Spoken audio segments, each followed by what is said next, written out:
बोलिए गोविंदेव भगवान की जय। जय जय श्री राधे, जय जय श्री श्याम प्रभु। आज मैं एक बात पर चर्चा करना चाहता हूँ, पाप पर, कि पाप क्या है और पुण्य क्या है। पुण्य की चर्चा बाद में करेंगे, लेकिन पहले पाप की करते हैं। पाप क्या क्या है। कई बार कई व्यक्ति कहते हैं महाराज पाप क्या है। देखिए, सुबह से लेकर के और रात्रि तक हम ये कह रहे हैं ना कि पाप नहीं है। सुबह से लेकर के रात्रि तक भगवान के नाम को, भगवान के नाम के आगे अगर हम किसी कार्य को सुमिरन यानी भगवान को अर्पण नहीं करते तो वो सब पाप हैं। जैसे उदाहरण के तौर पर समझें, सुबह को जागे और जाग करके भगवान का नाम लिया, ना ही पाद स्पर्श क्षमस्व में, पैर तो रखे पृथ्वी पर लेकिन पृथ्वी माता को नमन नहीं किया और ना माँ से क्षमा प्रार्थना की। और उसके बाद में उठ गई साहब। उठने के बाद में ना माता पिता का वंदन किया, ना माता पिता को प्रेम से याद किया, ना माता पिता को नमस्कार ही किया। क्या होगा? ये भी पाप हो गया। उसके बाद में साहब स्नान किया, भगवान के यहाँ भी मंदिर तक कुछ लोग तो गए और गए भी तो दूर से राम राम कर दी, हो गया साहब। क्या इससे हमें भगवान की प्राप्ति हो सकती है? क्या हमें भगवान इन बातों से प्रसन्न होगा? हैं? नहीं होगा। मेरी नज़र में तो ये सब पाप हैं। सुबह से लेकर के हजारों झूठ बोलना, पृथ्वी पर चलते हैं तो कितने जीवों की हत्या होना, मुंह से कितने शब्द बोलते हैं, कितने शब्द असत्य जाते हैं। और असत्य में भी जब वातावरण में जो चीज़ें 84 लाख योनियाँ, कितनी योनियाँ इस वायुमंडल में घूम रही, हमारे मुंह के द्वारा, सांस के द्वारा अंदर जाती हैं और उनकी मृत्यु होना, वो सब हत्या हमारे ऊपर हैं। क्या उन हत्याओं का कभी हमने प्रायश्चित किया? नहीं किया। क्यों? क्योंकि हमें ज्ञान ही नहीं है क्या करना है। सुबह से लेकर के रात्रि तक जो भी कर्म किया और वो भगवान को अर्पण नहीं किया तो भैया ये सब पाप हैं। कई लोग कह देते हैं साहब ठीक है अर्पण कर दिया। अरे भगवान हमारे पाप नहीं लेंगे भैया। भगवान ने तो स्पष्ट किया है, कहा है अर्जुन ने, भगवत गीता में भी बोला है भगवान ने, हे अर्जुन सुनो, मैं किसी के पाप नहीं लेता। पाप तो उसे स्वयं भोगने पड़ेंगे। हाँ, अगर व्यक्ति चाहे तो मुझे अपना पुण्य अर्पण कर सकता है। जैसे एक भक्त की कथा सुनाता हूँ। एक छोटी सी कथा है। एक बुजुर्ग महिला थी और किसी दिन एक संत की शरण में बैठ गई। उन्होंने कहा कि प्रभु मुझे कुछ ऐसी लीला बता दो जिससे मैं अपने प्रभु का सुमिरन कर सकूं। नाम मंत्र वगैरह तो मैं कुछ जानती नहीं हूँ, अनपढ़ हूँ, मैं कुछ नहीं बोल पाऊंगी। उन्होंने कही अच्छा तुम जो चीज़ बनाओ, जो चीज़ करो, सुबह से लेकर के रात तक सब कहते रहना कि कृष्ण अर्पण कृष्ण अर्पण कृष्ण अर्पण। सिर्फ इतना तो बोल सकती हो कि हाँ इसमें तो कोई बड़ी बात नहीं, मैं बोल दूंगी।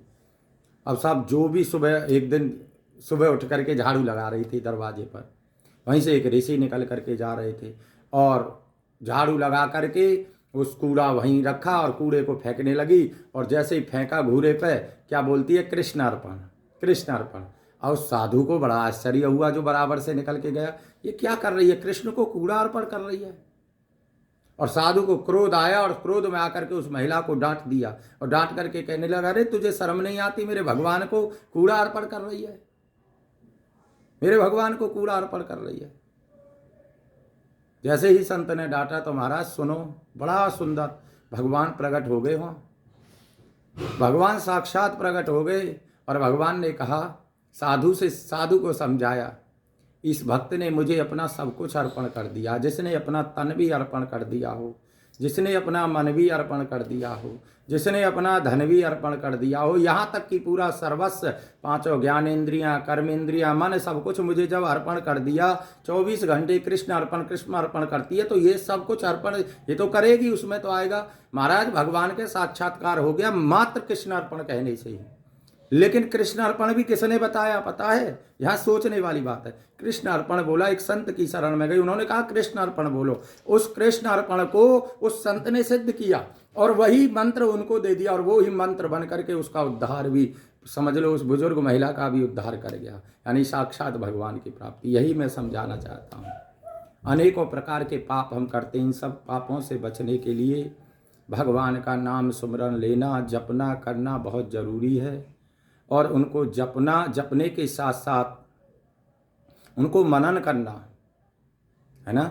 कई बार पाप तो हमारे मन में बहुत आते हैं, बहुत करने को जी भी करता है। कई बार लोग कहते हैं अरे साहब पाप पाप, मैं ये भी कहता हूँ पाप छोड़ने की ज़रूरत नहीं। फिर क्या करो, पाप नहीं छूटेंगे तो पाप छोड़ने की ज़रूरत नहीं। पाप छोड़ने की बजाय पुण्य करना शुरू कर दो। पुण्य कैसे? जैसे मान लो 4 दोस्त हैं और चारों दोस्त गंदे कर्म करते हैं, शराब पीते हैं, है नहीं, या मांस मदिरा आहार करते हैं, तो उनके पास मत जाओ। कहाँ जाओ फिर? जहाँ पुण्य व्यक्ति बैठे हों, जो भगवान का चिंतन करते हों, भगवान का नाम जपते हों, उनके पास जा करके खड़े हो जाओ। और यही नियम 2 4 6 दिन करके देख लो, क्या होगा। वो अपने आप समझ जाएंगे जो शराबी हैं, जो मांसा, अरे भाई ये हमारे संगत से गया, यानी ये हमारे काम का नहीं रहा। मेरा सिर्फ कहने का मतलब ये है कि पाप को छोड़ने की ज़रूरत नहीं, केवल पुण्य करना शुरू कर दो। जब पुण्य होंगे तो पाप स्वतः ही छोड़ करके चला जाएगा मेरे भैया। इसलिए पाप और पुण्य में यही अंतर है। सबसे पहले अपने पुण्यों की संख्या बढ़ाओ। जब पुण्य संख्या बढ़ेगी तब जा कर के लाभ मिलेगा। कई लोग कहते हैं महाराज हम ये कर रहे हैं, इतने परेशान हैं, उतने परेशान हैं। अरे भैया परेशान तो होगे, परेशान नहीं होगे क्या? एक धूप बत्ती जलाने से या एक खाली जोत जलाने से भगवान तुम्हारे सारे संकटों को हल लेंगे? इसके बदले में तो तुम दिन में हजारों झूठ बोल जाते हो।